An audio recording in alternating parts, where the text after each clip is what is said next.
Es-tu allé récupérer les congés payés qu'on te vole depuis des années? La team, il y a eu un revirement de jurisprudence de ouf et vous savez que sur Check ta paye, on parle pas la langue de bois. Donc moi, je vais vous expliquer la vérité sur ce qui est en train de se passer exactement.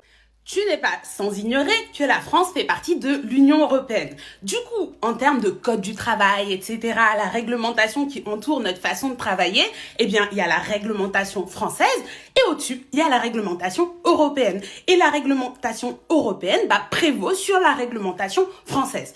Et donc, il y a des cas où la réglementation française, elle est plus avantageuse que la réglementation européenne et auquel cas, il n'y a pas de problème, on applique la réglementation française. Mais il y a des cas où la réglementation européenne est plus favorable que la réglementation française. Et jusqu'à présent, c'était le cas pour les congés payés. En fait, les congés payés, quand tu étais en arrêt maladie ou quand tu avais un accident du travail qui dépassait 1 an, avec la réglementation française, tu arrêtais de cumuler des congés payés. Seulement voilà, l'Europe, elle n'était pas du tout d'accord avec la France là-dessus. Et elle l'a même dit à plusieurs reprises, vous faites n'importe quoi. Un salarié qui est en arrêt maladie, qui est en accident du travail, a le droit à l'intégralité de vos congés et vous avez intérêt à le leur donner.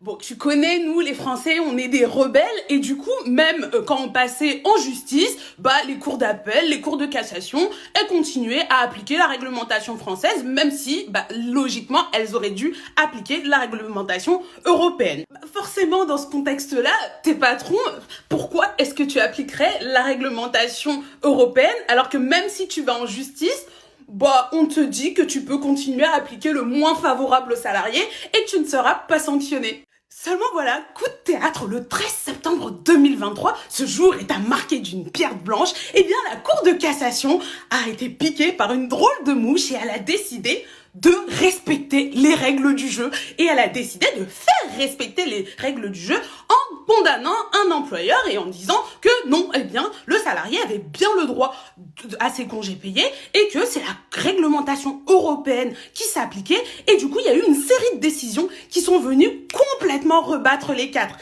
Et là, je t'avoue que dans les bureaux des RH et des patrons, ça a un peu swingé, quoi. J'ai une vraie pensée pour mes amis GP et RH, mais salariés, sus sur vos congés payés. Et j'ai une bonne nouvelle pour vous. Comme c'est pas une nouvelle loi, c'est une loi qui existait déjà il y a plusieurs années, en tant que salarié, on peut demander la régularisation sur les 3 dernières années. Parce que maintenant, on en a la certitude. La Cour de cassation a décidé de faire appliquer la justice. Donc, si demain, on devait aller au Conseil de prud'homme, l'employeur serait condamné. Donc là, il a de bonnes raisons de vous régulariser parce que sinon, il risque d'être sanctionné. Donc ouais, tu l'auras compris, c'est une belle victoire, mais c'est une victoire douce amère parce que ça fait des années qu'on est en train de se faire arnaquer sur ce sujet parce que ça aurait dû s'appliquer il y a bien plus longtemps et qu'avec le délai de prescription de 3 ans, les gens qui ont été malades avant ces 3 ans ne pourront jamais faire valoir le remboursement de leur congé payé. Moi, je dirais de quand même tenter parce que même si légalement rien n'oblige l'employeur à régulariser vos congés payés, peut-être que vous avez des employeurs de bonne foi qui accepteraient de vous payer des congés auxquels vous avez toujours eu le droit, juste parce que vous leur expliquez la règle, s'ils sont honnêtes, non ?